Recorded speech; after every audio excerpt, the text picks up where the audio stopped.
Y esta lectura sobre todo tiene como reflexión de fondo la necesidad de que pensemos temas también contemporáneos, aunque voy a hacer una lectura que se remonta a asuntos que vienen de la colonia y especialmente siglo XIX, finalmente tienen que ver con el proceso de paz, con las negociaciones de paz, con el eventual acuerdo de paz. Finalmente toda historia es también presente y como ya lo hemos visto en sesiones anteriores de la academia, entre otras muy recientemente la del académico Esquivel Triana y otras que hemos tenido recientemente, Teresa Morales, en fin, que hemos tratado temas del siglo XX, pasando las fronteras del siglo XIX para acá, que usualmente en esta academia son difíciles de dar. Voy a referirme entonces a algunas consideraciones históricas sobre la justicia transicional. Empiezo leyendo como epígrafe un párrafo de la proclama a los liberales de Colombia de Rafael Uribe en 1901, es decir, en plena guerra de los 1000 días, dijo Uribe lo siguiente: el objetivo de la apelación a las armas no es la guerra misma, sino el triunfo. Hemos llegado a un punto en que se impone la cesación de la lucha. El gobierno es impotente para develar la revolución, pero la revolución es impotente para derrocar al gobierno. Envainemos los aceros para que el pueblo no diga que los contendores son cuadrillas de locos, igualmente ominosas ambas banderas, funestos sus caudillos. Es claro que lo que suele denominarse como justicia transicional y la utilización que se ha hecho de este tipo de normatividad, además de los procedimientos a ella asociados en diferentes circunstancias a lo largo de la historia, posee un amplio rango de significados y de efectos. La justicia de transición se identifica con aquella que se ejerce al buscarse la normalización de un estado de cosas en circunstancias que generaron situaciones de sensible inestabilidad política que llevó a escenarios como los del paso de la dictadura a la democracia o de un conflicto armado a una situación de paz.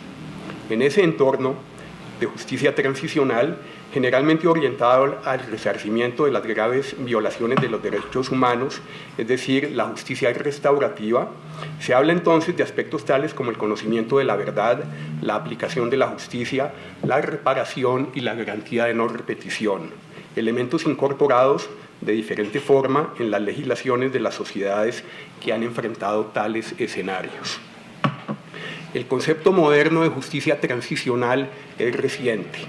Algunos lo ubican en los tribunales establecidos para juzgar los criminales de la Segunda Guerra Mundial y otros en la respuesta de los países del cono sur de América en su tránsito a la democracia en los años 80 y 90 del siglo XX, junto con procesos similares en la antigua Yugoslavia, El Salvador, Sudáfrica, entre otros. En estos casos, la elaboración conceptual y normativa de la justicia transicional aparece con mayor claridad y con una perspectiva integral en la que busca abarcar los diversos componentes de la rendición de cuentas exigida por situaciones extremas vividas por las sociedades. Pero hacia atrás, la historia de la humanidad está nutrida de circunstancias asociadas con la justicia de transición, así no se la identificara con ese nombre. John Elster, por ejemplo, se remonta incluso a los tiempos de la antigua Grecia, de la restauración inglesa de 1660, de la de 1814 y 1815, entre otras situaciones de épocas pretéritas, para ilustrar antecedentes de transiciones negociadas, es decir, de justicia transicional. Lo ocurrido en tierras de la actual Colombia desde tiempos de la conquista, la colonia y el primer siglo de vida independiente es muestra valiosa de la manera como se manejaron situaciones que poseen elementos vinculados con transiciones o al menos con desafíos al statu quo. Un par de rebeliones en tiempos de la autoridad española y la guerra de independencia ya en el 19 poseen elementos de justicia de transición, el propósito de paz, de convivencia, de perdón y olvido, así como sus desafíos, la traición, el incumplimiento y el retorno a la rebelión. También en el siglo XIX y en el albor del XX, las guerras civiles de aquella Colombia muestran facetas de intentos por instaurar formas de justicia que pusieran fin a los conflictos políticos y garantizaran la paz.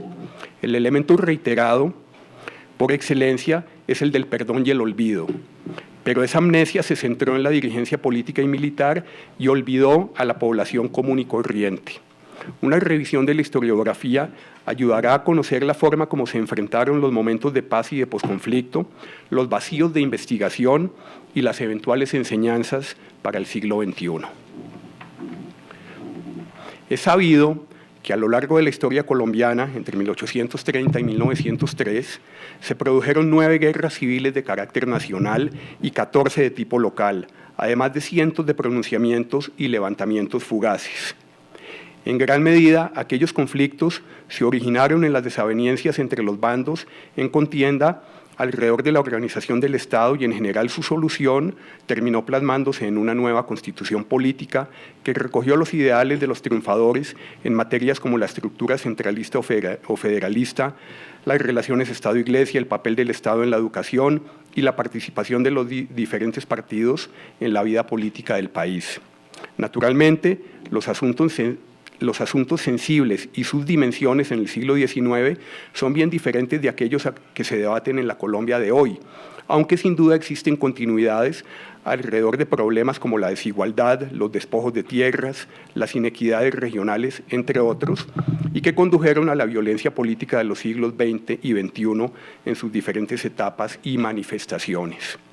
El furor ideológico que se vinculó al mundo bipolar de la posguerra en el siglo XX, los graves problemas de desigualdad social, de distribución de la riqueza, de tenencia de la tierra, de acceso a la educación, se agudizaron luego con la aparición del narcotráfico y sus secuelas que han generado un complejo escenario para la búsqueda de la paz. Las guerras civiles que antecedieron a la violencia política de la actual Colombia encontraron finalmente escenarios de paz que no exigieron mucho tiempo ni la complejidad de los procesos del siglo XX o de las actuales negociaciones de La Habana o las que se iniciarán en Quito con el ELN. De las guerras de conquista a la revolución comunera, imposición avasalladora. Pueden identificarse procesos de guerra y estrategias de pacificación desde los tiempos de la conquista española en las tierras del Nuevo Mundo. Existen también referencias de las guerras entre las comunidades prehispánicas y la imposición violenta de unas sobre otras. Para el recorrido del proceso de la dominación española, la bibliografía es abundante y está llena de situaciones en las que se aprecia el relato, desde los cronistas de Indias, de lo que podría considerarse como el enfrentamiento entre una autoridad imperial que fundamenta su legitimidad en unas bulas papales que le otorgan el derecho de conquista, de manera que la población indígena adquiere el carácter de insurrecta frente a las tropas conquistadoras y las autoridades que se van estableciendo durante la penetración del territorio, las fundaciones y el establecimiento de las instituciones coloniales. En ese sentido, es importante señalar que muy temprano, en las denominadas leyes de Burgos de 1512, se estableció el requerimiento, procedimiento en virtud del cual se invitaba a los nativos americanos a doblegarse ante la autoridad real y la evangelización católica para evitar su reducción por la vía militar o la muerte. Esta figura puede considerarse como una justicia de transición muy simple y directa. Se prometió libertad y buen tratamiento a aquellos que se sujetaran, y guerra a fuego, sangre y esclavitud a los que a pesar del requerimiento siguieran en oposición. Durante 3 siglos, de expoliación, no se presentó el recurso del diálogo, del entendimiento, del respeto por las formas de organización o las expresiones culturales de las comunidades nativas o de aquellas introducidas con la esclavitud. El requerimiento no pasó de ser un término retórico que se sumó a las justificaciones para el establecimiento del orden colonial. Un caso sobre el que existe poca información, pero que es importante mencionar, es el de la lucha del cimarrón africano Bencos Biojó, esclavo que se fugó en 1599 y organizó un grupo arraigado en la zona de Montes de María para desafiar a las autoridades españolas. Los enfrentamientos y las hostilidades mutuas se prolongaron y en 1605 el gobernador de Cartagena, Jerónimo de Suazo y Casasola, le propuso un tratado de paz que tan solo llegó a firmarse en 1612 por el gobernador Diego Fernández de Velasco. Biojó retornó a la vida en comunidad, pero luego fue traicionado, capturado en 1619 y ejecutado el 16 de marzo de 1621. Se debe destacar, en este temprano caso de comienzos del siglo XVII, la búsqueda y firma de un acuerdo de paz, el reconocimiento mutuo de la imposibilidad de salir victorioso por la vía de la violencia, así pocos años después los hechos impidieran la convivencia. No puede dejarse de lado el antecedente remoto de la Revolución de los Comuneros de 1781 y las capitulaciones que llevaron a su final. Aquel movimiento desatado en la región del Socorro contra el sistema colonial español en el nuevo Reino de Granada generó una marcha de 20.000 comuneros hacia Santa Fe que protestaban por las imposiciones tributarias y los controles a los cultivos, particularmente de tabaco. La magnitud del movimiento se entiende si se considera que aquellos 20.000 amotinados acamparon en cercanías de Zipaquirá a poco menos de un día de marcha hasta Santa Fe, capital del virreinato, que para la época tenía una población cercana a los 19.000 habitantes y para su defensa contaba tan solo con 50 infantes veteranos y 22 guardias. La tropa comunera, aunque mal armada, superó muy ampliamente en número a las de las batallas de 3 décadas después en la Guerra de Independencia. Por ejemplo, en la batalla de Boyacá participaron cerca de 2.800 soldados patriotas. Ante tamaña desproporción, la urgencia del arzobispo Antonio Caballero y Góngora, plenipotenciario para negociar con los capitanes comuneros, se centró en desmovilizar a los sublevados antes de que llegaran a Santa Fe.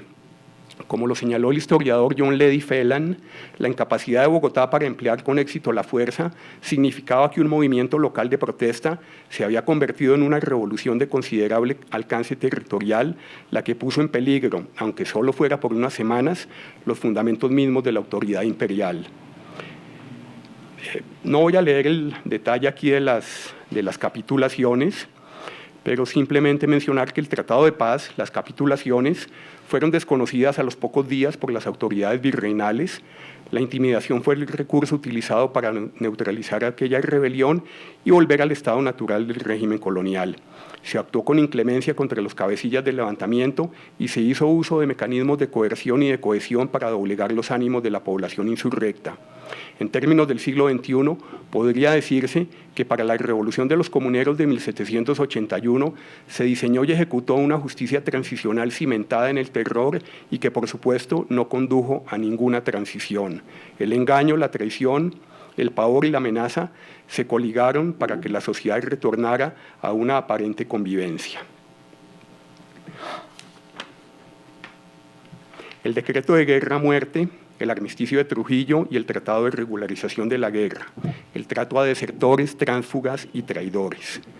Al tiempo con la primera etapa del proceso de independencia, es decir, la que corresponde a las declaraciones de autonomía de algunas provincias de la Nueva Granada, en un comienzo manteniendo la fidelidad a la corona española y luego con una mayor elaboración del criterio de soberanía, se avanzó en la creación de un ejército que buscó consolidar en términos militares la independencia.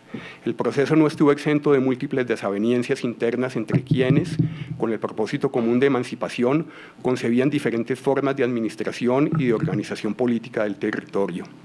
La estrategia militar y política emprendida por Bolívar en 1813 se conoce como la Campaña Admirable, que liberó las regiones de Monpós y Ocaña y parte del occidente venezolano. En el curso de esa campaña se expidió el 15 de junio de 1813 en la población venezolana de Trujillo el decreto de guerra a muerte, que significó una invitación a los habitantes de estas tierras para que se sumaran a la causa de la independencia americana o de no hacerlo, enfrentar la muerte. Este decreto se puede asimilar a los requerimientos del siglo XVI en el propósito análogo de pacificar aquellas tierras bajo el orden de cosas de un sistema y una autoridad que busca consolidarse frente a sus contrarios, que son invitados, o mejor aún, obligados a someterse. Con ese propósito, el decreto contempló el estímulo de una amnistía para quienes se entregaran, dejaran las armas y se sumaran a la causa americana, específicamente en ese momento con la liberación de Venezuela.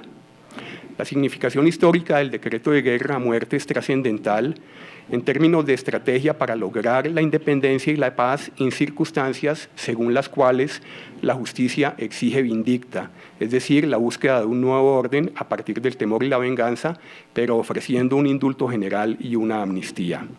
En lo que podría considerarse como una invocación a la reconciliación y a la paz, se expresó en él. A pesar de nuestros justos resentimientos contra los inicuos españoles, nuestro magnánimo corazón se digna aún a abrirles por última vez una vía a la conciliación y a la amistad. Todavía se les invita a vivir entre nosotros pacíficamente, si detestando sus crímenes y convirtiéndose de buena fe, cooperan con nosotros a la destrucción del gobierno intruso de la España y al restablecimiento de la República de Venezuela. El desarrollo de los acontecimientos desencadenó el proceso de reconquista al retornar Fernando VII al trono. A partir de 1815, cuando llegaron a Cartagena las tropas del ejército expedicionario de reconquista al mando de Pablo Morillo, se inició el llamado régimen del terror respuesta a la guerra a muerte. La guerra de independencia colombiana no concluyó propiamente con un tratado de paz. A lo largo de las antiguas colonias hispanoamericanas, las autoridades y las tropas españolas fueron abandonando el continente a medida que sufrían derrotas militares y se imponían las realidades políticas. En los antiguos virreinatos se generó entonces el complejo proceso de formación de los estados nacionales. Para el caso de la Colombia de aquellos años, 1819-1830, se deben mencionar dos hechos que poseen nexos con la justicia de transición: el armisticio de Trujillo y el Tratado de Regularización de la Guerra. Instrumentos pactados entre los comandantes de las fuerzas en contienda, Simón Bolívar y Pablo Morillo, firmados el 25 y 26 de noviembre de 1820, respectivamente. Se trató de la aplicación de lo que por entonces se conocía como el derecho de gentes, herencia de la antigua Roma y origen del derecho internacional moderno. El primero de ellos estableció un periodo de cese de hostilidades y la ubicación precisa de los ejércitos en el tiempo de tregua, de manera que se evitaran escaramuzas que lo pudieran trastornar, para así iniciar negociaciones de paz. En cuanto al segundo, se definieron una serie de procedimientos para lo que en tiempos recientes se conoce como humanización de la guerra, el respeto por la población civil y por los soldados heridos, además del canje de prisioneros. El 28 de abril de 1821 se reiniciaron los enfrentamientos, pero, al menos en teoría, continuaron bajo los compromisos de regularización, es decir, siguiendo las reglas de los pueblos civilizados. Además de los acuerdos establecidos en aquellos instrumentos, el aspecto de mayor trascendencia lo constituye el hecho de que por primera vez en aquel conflicto se adelantaron conversaciones entre los dos comandantes y se reconoció la calidad de beligerantes para los insurrectos americanos, lo que significó que España aceptó la existencia de un gobierno de Colombia, de una contraparte con la que empezó a negociar, aunque no reconoció su independencia política, lo que tardaría muchas décadas. Los anteriores son ejemplos de lo que en perspectiva histórica se asemeja a escenarios de justicia transicional, en este caso asociada a la dinámica de la guerra y a la construcción de una nueva nación a la que se incorporarán sus antiguos contradictores, no solamente oficiales y soldados que la habían combatido, españoles y americanos, sino infinidad de civiles y hasta caracterizadas familias realistas que trastocaron sus lealtades a la corona ante las nuevas realidades políticas. Para mencionar un caso de quien sería muy destacado en la vida militar y política de la Nueva Granada, considérese al caucano oficial del ejército español, José María Obando, que en 1821 devolvió sus armas y pasó al ejército granadino para ser un importante líder en el sur. Algunos ejemplos de las guerras civiles del siglo XIX hasta la de 1885. Como se indicó, no existe una comparación sistemática de las guerras civiles colombianas, y aunque el trabajo citado de Tirado Mejía, que había citado anteriormente, define una serie de atributos de comparación y realiza un valioso aporte sustentado en un importante anexo documental, curiosamente no incorporó en su perspectiva lo relacionado con las formas de paz, las estrategias para conseguirla, las negociaciones, los tratados, las penas, los indultos, las amnistías y lo que sería de gran interés y que no se ha investigado, el destino de los combatientes al final de las guerras, la desmovilización, las formas como normalizaron su vida y cómo se reintegraron a la sociedad. Por ello, debe acudirse al ejemplo que proporcionan algunos de los conflictos decimonónicos en relación con las situaciones que condujeron a la paz.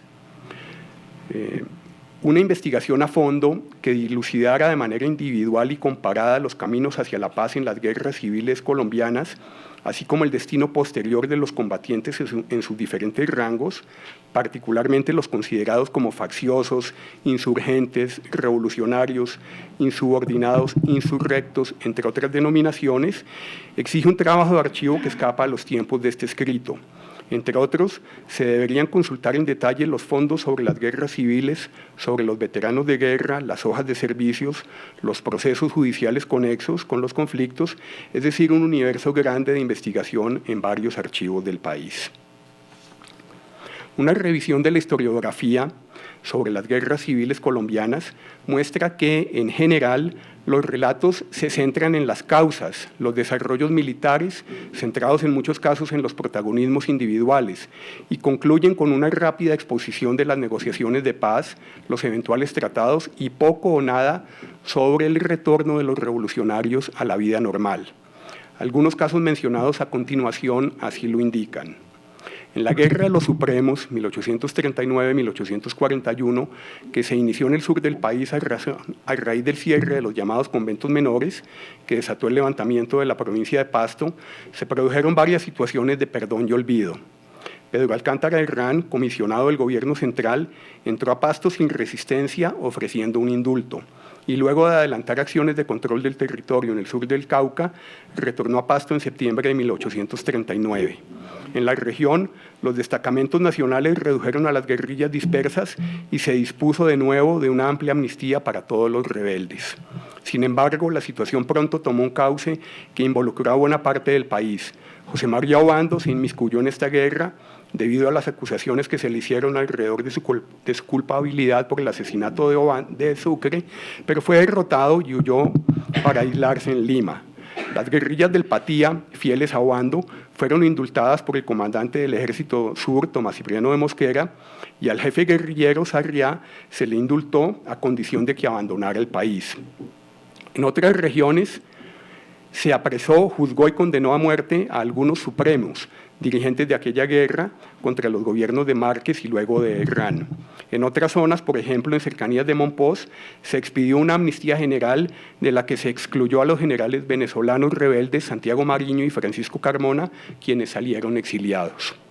Debe tenerse en cuenta que la opinión más común era que solo debía aplicarse la pena capital a los jefes rebeldes, que debía conmutarse la pena máxima por la de destierro a los mandos medios e indultarse a los demás involucrados.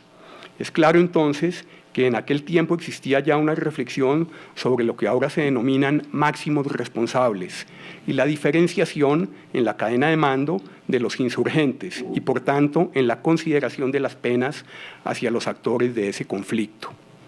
En el libro de Rafael Pardo Rueda, en el que se sintetizan las guerras y conflictos colombianos de los siglos XIX y XX, se despacha en pocos renglones el tránsito hacia la paz y lo que podría considerarse, en términos contemporáneos, como el posconflicto.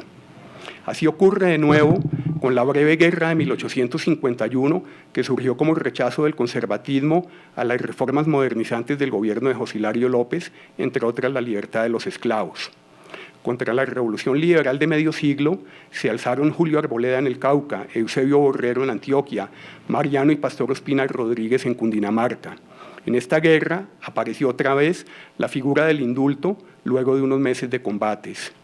En Salamina, el general Tomás Herrera indultó a Braulio Henao, segundo comandante de Borrero, y pocos días después, luego de la derrota propinada por las fuerzas de Herrera a las de Borrero, en cercanías de Río Negro, aquella revolución claudicó.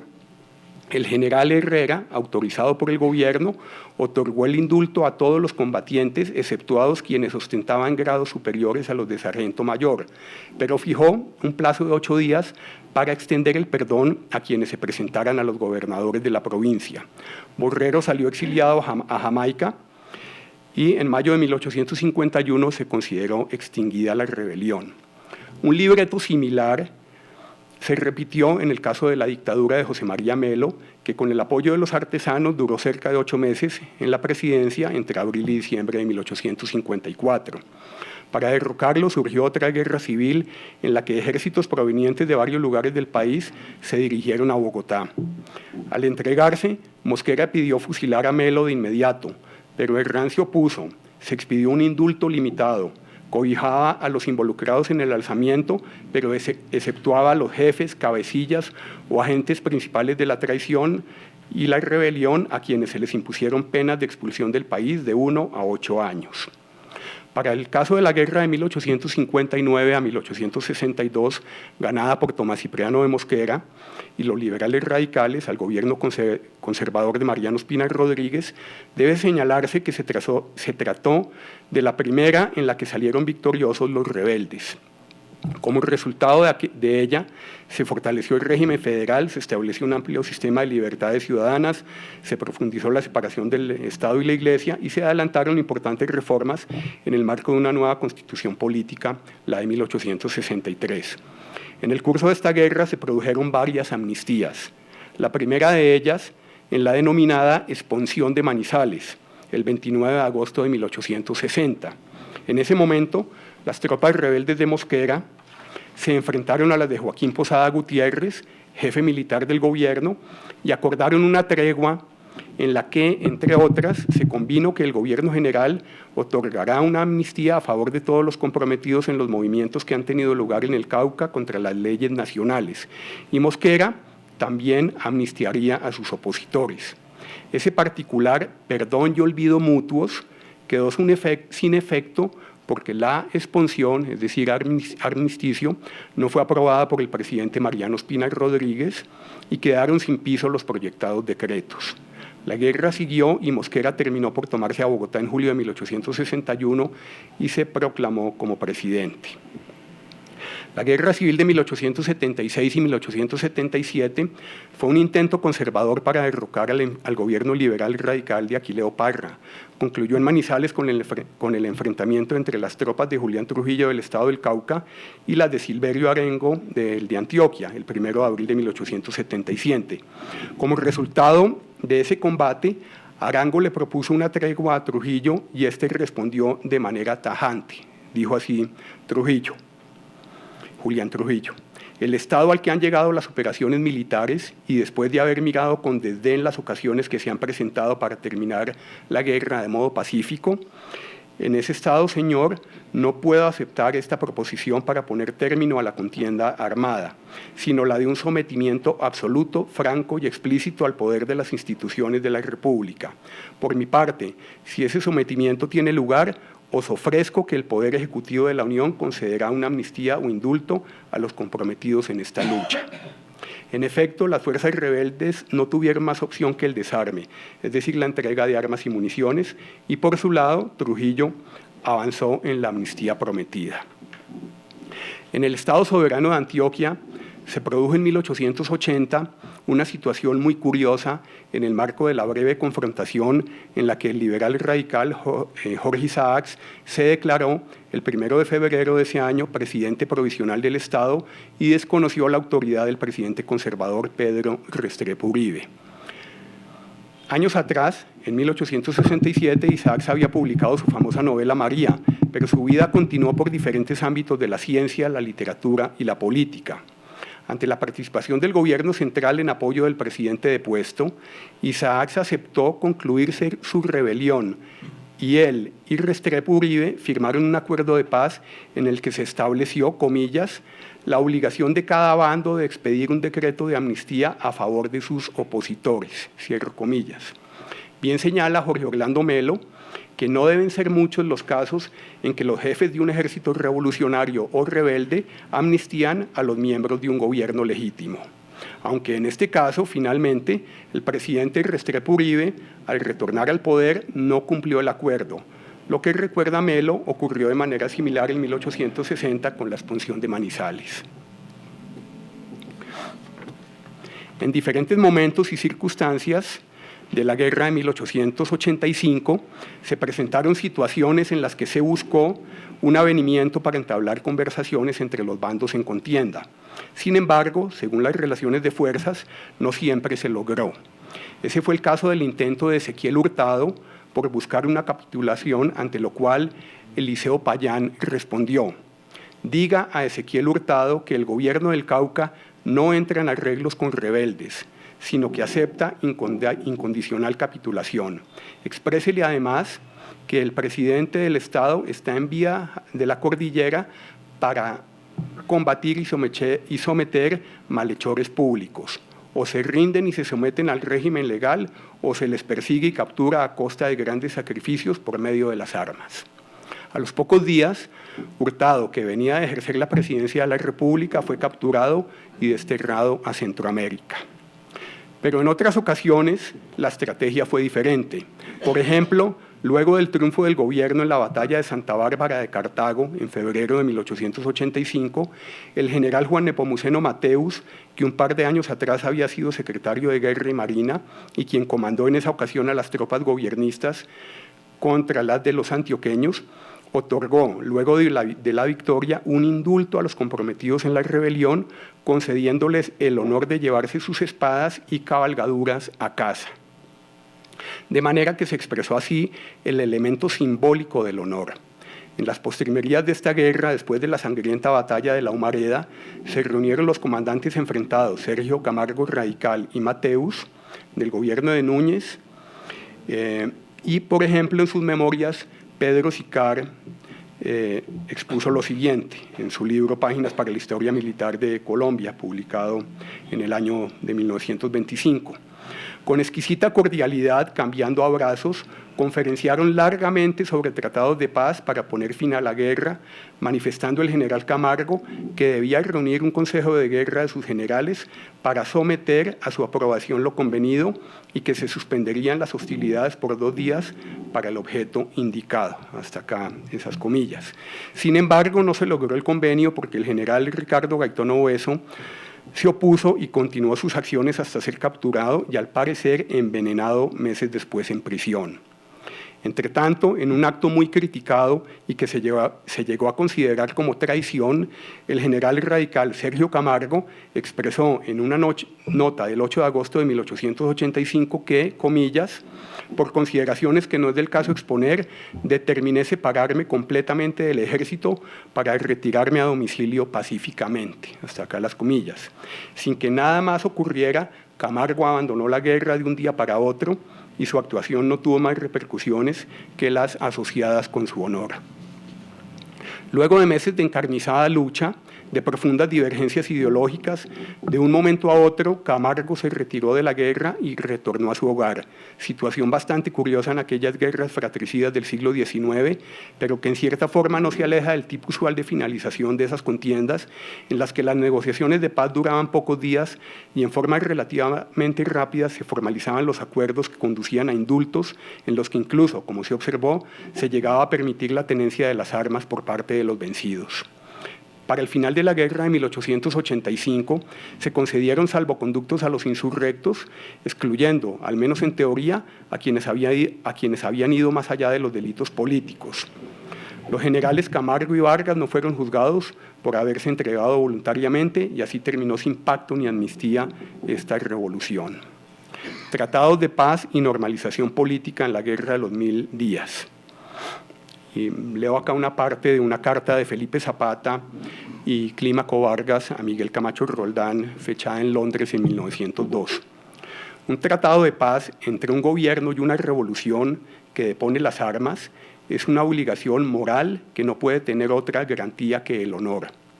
Es propio del carácter humano en tales casos que la lealtad en el cumplimiento de las promesas crece en razón directa de la confianza con que se aceptan.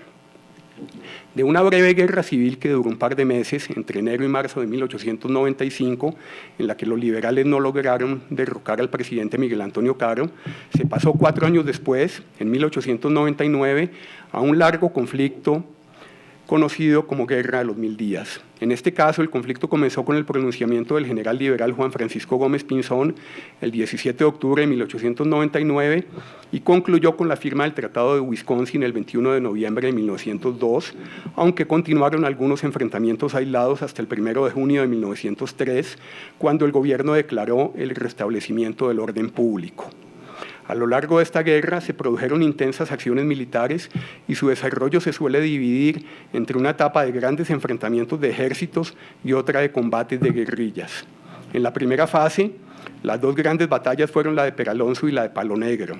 En la de Peralonso, el 15 y 16 de noviembre de 1899, fueron derrotadas las tropas del gobierno, y en la de Palo Negro, entre el 11 y el 25 de mayo de 1900, se produjo un tremendo fracaso para los rebeldes liberales. De ahí en adelante continuó la prolongada fase de guerrillas que llevó a los tratados de paz que dieron fin a este conflicto. Fueron numerosas las acciones militares y entre sus nefastos resultados se calcula que murieron cerca de 100.000 personas y por supuesto que en tan prolongado trance las pérdidas económicas fueron enormes. Las pocas referencias sobre lo sucedido luego de los combates y al final de la guerra son un buen ejemplo de momentos de transición. En el caso de Peralonso, batalla en la que murieron cerca de 1.500 liberales y 1.000 combatientes del gobierno, se estima que los heridos fueron cercanos a los 5.000. En cuanto a los prisioneros rebeldes, en su mayoría fueron pasaportados para sus casas bajo la palabra de honor de no volver a tomar las armas contra el gobierno. Con los liberales derrotados, pero sin que se hubiera formalizado el final de la guerra y el país envuelto en la sin salida de la guerra de guerrillas, el 27 de marzo de 1902, el liberal Foción Soto le escribió al general Ramón González Valencia, luego de los combates de Soacha y de San Miguel, en los que cayeron destacados liberales, una primera y clara invitación a firmar la paz. Entre otros aspectos, en ese documento se expresó, comillas, causa pesar profundo el reconocimiento de que entre los colombianos no haya otra solución hasta ahora conocida que la de las armas para obtener el remedio de los males que parten de los gobiernos y que pesan con fuerza inexorable sobre el país. La guerra en que está envuelta la nación podrá prolongarse indefinidamente, puesto que tanto uno como otro de los combatientes abarca poco más o menos la mitad de la masa de la población. Pero es justo que a estas horas de la vida nacional empleemos un periodo, acaso un lustro, en destruir la moralidad de nuestro pueblo, en anular la riqueza acumulada por la labor de tantos años y en dar al mundo el espectáculo de un salvajismo propio apenas de los pueblos primitivos. Lo invito a usted para que interponga su influencia a fin de formar una comisión compuesta de liberales y conservadores con el objeto de estudiar las bases de un arreglo que evite mayor efusión de sangre y el total aniquilamiento de la riqueza nacional, pero en la cual no entre como principio la pretensión de que el gobierno está en vísperas de develar la revolución, como tantas veces lo ha dicho, sin que eso corresponda a la realidad. Posible es que usted crea que la revolución es impotente para derribar al gobierno, pero en nuestro turno, los liberales creemos que el gobierno es impotente para develar la revolución. ¿Quién paga entonces los gastos de la intransigencia recíproca? Es la patria común. Hasta acá la cita. En la mencionada carta, Soto escribió lo que pedían los liberales: garantías individuales y políticas, el derecho de contarse como parte integrante de la nacionalidad colombiana y un sistema administrativo correcto en el amplio sentido de la palabra.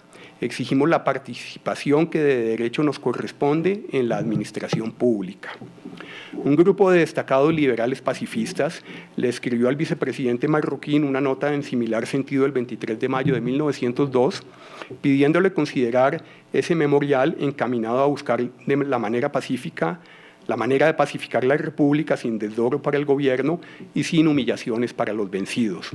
Para ese propósito solicitaron, comillas, un decreto de generosa y amplia amnistía para todos los comprometidos en la actual revolución y por todos los actos cometidos con motivo de ella, que derogue al del 14 de enero de 1901, que autorizó a los ejércitos nacionales para vivir de las propiedades de los adversarios del gobierno. La libertad de los presos políticos mediante las seguridades que el gobierno fijará equitativamente de que no volverán a empuñar las armas un decreto estableciendo la ley vigente sobre prensa, la cesación de todo empréstito o contribución de guerra, un decreto de restablecimiento del orden público, a fin de que inmediatamente, después de que los que estén en armas las hayan depuesto, sean reconocidos los derechos políticos de los liberales en la forma en que lo son a los demás ciudadanos. La convocatoria inmediata del Congreso a fin de llevar a término las reformas que el país reclama y vos pedisteis en vuestro mensaje de 1898. Sobre todo la reforma electoral, dando representación a las minorías, base de todo gobierno democrático. La respuesta a esta solicitud fue el decreto de indulto firmado por Marroquín el 12 de junio de 1902, que desató entre sus opositores, es decir, entre quienes no querían ningún entendimiento con los revolucionarios, una extraña afirmación: viene la paz con todos sus horrores. Uno de los primeros y más importantes resultados de este decreto fue la renuncia del general Rafael Uribe Uribe a seguir en la contienda, corriendo el riesgo de que se le llevara a un consejo de guerra por haber organizado expediciones en el extranjero. El final del frente de guerra comandado por Uribe Uribe se formalizó con el Tratado de Neerlandia el 24 de octubre de 1902. En otro frente, el de Panamá, el general Benjamín Herrera optó por renunciar a la guerra a pesar de haber ganado la segunda batalla de Agua Dulce al general Morales Berti. La situación que lo llevó a esa decisión fue la de que era dueño del istmo, pero no podía gobernar sobre él, debido a la presencia norteamericana proclive al gobierno. En esas circunstancias expresó su célebre frase: la patria sobre los partidos. En las condiciones de ese momento es importante hacer mención de la capitulación de Agua Dulce, firmada el 27 de agosto de 1902, que más allá de indicar la derrota del gobierno en esa zona, muestra otra faceta de las reglas del honor de los vencedores utilizadas por la época. En virtud de aquel documento firmado por Benjamín Herrera y los delegados del general Morales Berti, se puso fin al sitio de Agua Dulce con el acuerdo de que el ejército del gobierno entrega hoy todo su material de guerra y pone a su personal a disposición del general en jefe del partido sitiador, mientras que el general Benjamín Herrera declaró que otorga el respeto inviolable a la vida y honor de los miembros del ejército expedicionario y reconoce en nombre de su ejército como acto de justicia y sinceridad la abnegación sostenida y la ejemplar bravura del ejército sitiado. Otorgó además la conservación de la espada por parte del general en jefe del ejército sitiado como homenaje al mérito de una defensa por muchos títulos heroica. La paz se firmó el 21 de noviembre de 1902 a bordo del buque norteamericano Wisconsin, fondeado en la bahía de Panamá. Entre otros puntos del tratado, mencionar rápidamente el artículo 2, que de libertad inmediata a todos los prisioneros de guerra y presos políticos que haya en la nación, con excepción obviamente de los que no quisieran acogerse al tratado. El artículo 4, amplia amnistía y completas garantías para las personas y los bienes de los comprometidos en la revolución. El artículo 9, entrega de todos los elementos de guerra que pertenezcan al Ejército Unido del Cauca y Panamá. El artículo 11, expedición inmediata de pasaportes para los lugares a donde lo soliciten los miembros del Ejército Unido y auxilio de marcha para los pasaporteados conforme a la categoría militar hasta el lugar de domicilio. Artículo 12, los jefes y oficiales del Ejército Unido conservarán sus espadas, revólveres, bagajes, sus propiedades y equipajes y las banderas. Y artículo 13, el gobierno hace constar que atenderá en sus hospitales y ambulancias como a individuos de su propio ejército, a los enfermos y heridos del Ejército Unido, es decir, del Ejército Contendor. No hablaré del tercer tratado, que es el de Chinaucata, firmado el mismo día del de Wisconsin. A pesar de los decretos de indulto y de los tratados firmados por las partes, el logro efectivo de la paz en esta guerra no fue automático o inmediato. Fueron necesarias otra serie de estrategias para lograr la desmovilización de los combatientes rebeldes. La versión idílica, que se limita a los 3 tratados como garantía de la paz, impide observar los detalles de tan complejo proceso. Perspectivas diferentes a las que se limitan a la norma han mencionado aspectos de otra naturaleza que debió emplear el gobierno para desarmar a las guerrillas y a los ejércitos liberales. Carlos Eduardo Jaramillo menciona ejemplos específicos de, entre otras, ofrecimiento de importantes sumas de dinero a jefes de la guerrilla y oficiales de prestigio para que se acogieran al indulto, otorgamiento de recursos de movilización, compra de armas, además de otro tipo de prácticas como el gobierno acosó a muchos de los indultados y les negoció su vida a cambio de delaciones. A ese ambiente caótico de fin de guerra se le sumaron traiciones y ríos de sangre. En los últimos meses de 1902 y los primeros de 1903, los ríos y los barrancos del centro del país se llenaron de cadáveres de hombres que creyeron en los papeles firmados por el gobierno o en la palabra empeñada y salieron a buscar sosiego para terminar encontrándose a la muerte disfrazada de autoridad. Una curiosa muestra de la dificultad, en este caso pasajera, pero en muchos más muy penosa, para que se cumplieran los compromisos de los grandes tratados, se encuentra en las memorias del coronel Bernardo Rodríguez, un combatiente liberal que en la Guerra de los 1000 días tuvo su tercera participación en una guerra civil. Al final de la guerra regresó a su hogar y pasó por el siguiente tipo de dificultades. Leo de las memorias de este coronel publicadas en 1934. Mi familia residía en Bucaramanga y hacia esta ciudad me encaminé amparado con mis pasaportes. Llegué a Río Negro, pueblo hospitalario, en donde tenía muchos amigos. Estos me recibieron bien, pero era tal el grado de pobreza en que venía y lo despedazado de mi vestido que mis amigos me hicieron demorar allí mientras me confeccionaban ropa. Mientras el sastre confeccionaba el vestido que la bondad de mis amigos me había obsequiado, la autoridad tuvo conocimiento de mi llegada al pueblo y 2 soldados se presentaron ante mí con una orden del jefe civil y militar de aquella plaza, que lo era don Florentino Arciniegas, que se hizo célebre por su sectarismo, de que me presentara en su despacho inmediatamente. Fui pues conducido por los 2 soldados al despacho dicho y allí estaba don Floro. Tan pronto como me vio, me gritó: «Está usted preso. Usted es uno de esos rojos revoltosos que ha conspirado contra el gobierno legítimo y tengo que ponerlo en seguridad para que no siga su nefanda tarea». «Señor», le contesté, «es cierto que yo actuaba en la campaña de la costa, pero todo quedó terminado con el Tratado de Neerlandia y aquí están mis pasaportes». «Señor», le arguí, don Floro tomó los pasaportes y agregó: «Estos papeles quedan aquí en mi despacho». «Señor», le arguí, «sigo para Bucaramanga y allá qué papeles presento a las autoridades cuando exijan mis pasaportes. Yo le daré un salvoconducto». En las primeras horas de la noche del día de mi llegada a Bucaramanga, 2 chapoles me intimaron prisión por orden del jefe de la policía, que lo era el señor Felipe Serpa, y sin más preámbulo fui conducido a su presencia. Don Felipe, sin levantarse de su asiento, exclamó: «¿De dónde sale usted ahora?». «Señor», le contesté, «salgo de la campaña de la costa». «¿Dónde están sus pasaportes?». Los entregué al jefe civil y militar de Río Negro, pero él en cambio me dio un salvoconducto como garantía y aquí lo tengo.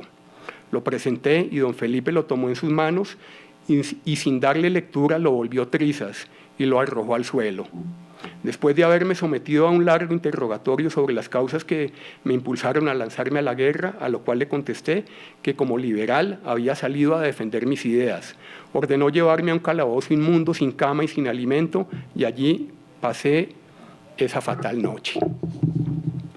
A riesgo de caer en reiteraciones, pero como ejemplo adicional de las dificultades posteriores al cese del conflicto, que debieron repetirse por miles en los más variados niveles de la población, considérese este relato uno más entre los que se encuentran en cientos de cajas relacionadas con los veteranos de la guerra de los 1000 días en el Archivo General de la Nación.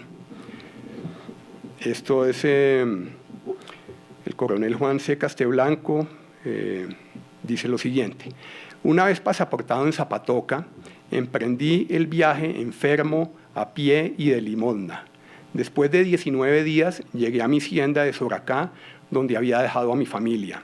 De 800 reses vacunas, 300 entre caballos, mulas, ovejas y otros animales, no encontré ni un palomo. La fuerza del gobierno había arrasado con todo. Mis 2 hijos mayores muertos. Me vio obligado a regalar mi hacienda al doctor Próspero Márquez por lo que quiso darme. Emigré a Bogotá tengo 88 años. Me sostiene mi hijo Tiberio, quien para obtener una beca en la escuela normal en 1904 tuvo que figurar con el apellido Castel, tuvo que cambiarse el apellido. Ese tipo de dificultades, la falta de respeto por lo acordado, el autoritarismo, la persecución y hasta el asesinato fueron lugar común luego de concluida la guerra. Las atrocidades sufridas por miles de combatientes anónimos se simbolizaban en muertes como las de los célebres guerrilleros liberales Tulio Barón o Avelino Rosas en los años del conflicto, o en la vida de miseria del famoso negro Ramón Marín en sus 2 décadas posteriores a la guerra. En cuanto a algunos liberales de la alta dirigencia, hubo quienes murieron en el exilio, otros se alejaron de la figuración política y no faltaron los que ingresaron a la nómina pública, como el propio Rafael Uribe, belicista en las controversias sobre si ir a la guerra y funcionario luego en el gobierno de Rafael Reyes. Por medio de un decreto del 1 de junio de 1903, el presidente Marroquín declaró restablecido el orden público. Se trató de la formalización del fin de la guerra luego de los tratados. Pero, como lo señaló Charles Berquist en la mejor investigación sobre aquel conflicto, aún después de haberse firmado los tratados de paz, bandas merodeadoras continuaban perturbando la vida en algunas zonas rurales. A este desorden propio al final de un conflicto se sumó lo que desde el gobierno se impuso en materia de restricciones a las libertades, a pesar incluso de la renuncia de los más autoritarios e intransigentes ministros José Joaquín Casas y Aristides Fernández, contrarios al restablecimiento del orden público y quienes consideraban tal medida una simple ficción legal. Para el ciudadano del común, de manera independiente, incluso de su filiación política, la ilusión de la paz se quedó por largo tiempo en una quimera. El diario de un comerciante de Bucaramanga, escrito durante 39 años y sin pretensión de publicación, plasmó en preciso testimonio ese sentimiento luego del fugaz alboroto. Dice el diario publicado por Aida Martínez, citando la fecha dice, miércoles 3, se publicó el decreto restableciendo el orden público, cohetes, cañonazos, música, todo siguió como tal. Conclusiones. Una agenda de investigación sobre los caminos históricos de la paz y el posconflicto. Aportes de los antecedentes históricos para la justicia transicional. Si bien se trata de una estadística para guerras del siglo XX, específicamente las ocurridas entre 1940 y 1990, Bárbara Walter señaló que el 55% de las guerras internacionales terminó en la mesa de negociaciones, mientras que solo el 20% de las guerras civiles se resolvió de manera similar. En el caso de Colombia, a la par con la larga lista de conflictos del siglo XIX, existe la extensa enumeración de tratados de paz y la aún más amplia de amnistías e indultos. Asociadas con la guerra de independencia, 9 guerras civiles nacionales y 14 locales, existen 62 amnistías e indultos entre 1820 y 1903, reseñados por Mario Aguilera Peña. La lista de este investigador cubre hasta 1995, con 63 indultos y 25 amnistías, para delitos políticos, deserción, conspiración, traición, sedición, injuria y calumnia, rebelión, cobardía y hasta robo y homicidio como delitos comunes. En su balance, dice Aguilera, por lo general la amnistía se ha usado al iniciar los procesos de negociación como forma de reconocimiento del delincuente político y para facilitar la negociación. El indulto tiende a ser usado al finalizar los procesos de negociación cuando el Estado ha superado la crisis y busca disminuir la enemistad y el encono de los derrotados. Las cifras sobre las hostilidades en las guerras civiles colombianas indican lo cruenta que fue la guerra de los 1000 días y el tremendo impacto que tuvo sobre la población civil. Su estimación señala que por cada combatiente murieron 3.4 personas durante aquellos 3 años. Si se considera que la población estimada de Colombia en 1898 era de 4.300.000 habitantes, esto significa que en la guerra de fin del siglo XIX los 100.000 muertos corresponden al 2.3% de sus habitantes, a la población total de Bogotá por aquel tiempo. Por escandalosa que parezca la cifra, las estimaciones para las 5 décadas del actual conflicto colombiano son muy superiores y llegan a considerarse en 300.000 muertos y al menos 5 millones de desplazados. Ese tipo de aspectos no ha sido estudiado en detalle, como tampoco la afectación de la población civil en los conflictos, la eventual normalización de la vida familiar de los deudos y de los combatientes, las pérdidas económicas, el posconflicto corto y largo, el inmediato, tan pronto cesaron las hostilidades, pero sobre todo el de la reconstrucción luego de la desolación. La manera como se resolvieron los conflictos políticos armados del pasado enseña bastante para el presente. La historiografía ha aportado al conocimiento de aquellos procesos de paz, aunque debe señalarse con énfasis, ha sido mayor el interés sobre el contenido de la guerra en sus componentes políticos y militares. La paz, los esfuerzos por hacerla duradera, es asunto al que se le ha otorgado menor interés historiográfico, como si las firmas y los documentos a la vieja usanza positivista fueran prueba del éxito de tales intenciones. El panorama es delicado si se consideran aspectos vinculados con la desmovilización, con el devenir de los combatientes de las diferentes facciones, su reincorporación en la vida económica y social. De ahí que, entre otros, y a manera de conclusión, esta mirada panorámica alrededor de algunas experiencias históricas de las guerras civiles colombianas indica la necesidad de indagar en detalle sobre asuntos como los siguientes, no por simple conocimiento del pasado, sino por su pertinencia presente. Algunas inquietudes surgidas de la revisión historiográfica. El tiempo o duración de las negociaciones de paz, el tránsito de negociaciones muy breves, con agenda muy limitada y específica, más asociadas con el destino inmediato de los combatientes que con reivindicaciones sociales, económicas y o políticas. Los cabos sueltos, la fragilidad de los acuerdos que conduce a la reparación de los conflictos en escalas aún más graves. El fundamento de las decisiones unilaterales de los gobiernos, como en las amnistías e indultos, y por fuera del ámbito judicial. El valor de la palabra, de las posiciones personales, de la empatía entre negociadores, el tránsito de la guerra caballeresca a la guerra degradada. La conservación o disminución del pie de fuerza luego de las guerras civiles. La reincorporación a la vida civil por parte de los involucrados de manera directa o indirecta en el conflicto, la reconstrucción del tejido social, la ausencia en el pasado de la noción de víctima, su surgimiento y vínculo con la historia de los derechos humanos, la imposibilidad de resarcir daños en los conflictos del pasado, robo de ganado, destrucción de haciendas, secuestros, imposiciones tributarias, expropiaciones, entre otros, el papel de las mujeres y de los niños en las guerras civiles decimonónicas, la ausencia de la dimensión internacional en los conflictos del siglo XIX, particularmente de un marco jurídico internacional de compromisos y obligaciones, tanto de los estados como de la sociedad civil. Tan solo se presentan algunas injerencias de países vecinos o de países interesados en los beneficios que les reportara la guerra ajena.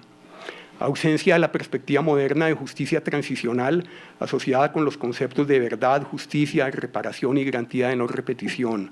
Si acaso, algunas reflexiones sobre la verdad de los hechos, pero alimentadas en debates posteriores de los protagonistas sobre sus decisiones, participación y figuración, pero no algo asociado con la eventual reparación, si acaso la del honor, del buen nombre, del legado histórico, pero en una perspectiva de lo que la historia social ha llamado desde arriba, enfocada en la heroicidad y el valor. A pesar de lo cruento de las guerras decimonónicas, se percibe permanencia de elementos asociados con el honor, la palabra, la caballerosidad, el respeto a la vida, de acuerdo con las antiguas reglas del combate. No se llegó al tipo de distorsiones recientes de degradación como las de la violencia clásica o en tiempos más recientes las del paramilitarismo y las de los falsos positivos. Es notoria en la historiografía sobre las guerras colombianas del siglo XIX la ausencia de múltiples voces, las de las víctimas, los hijos que no volvieron, las tragedias familiares. Falta trabajo documental que aborde tales aspectos. Son escasas también las indagaciones sobre la operación de los procesos de indulto y amnistía.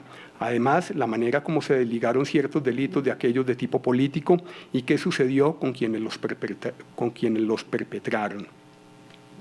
El desconocimiento de tales aspectos, la ausencia de investigaciones rigurosas que los consideren,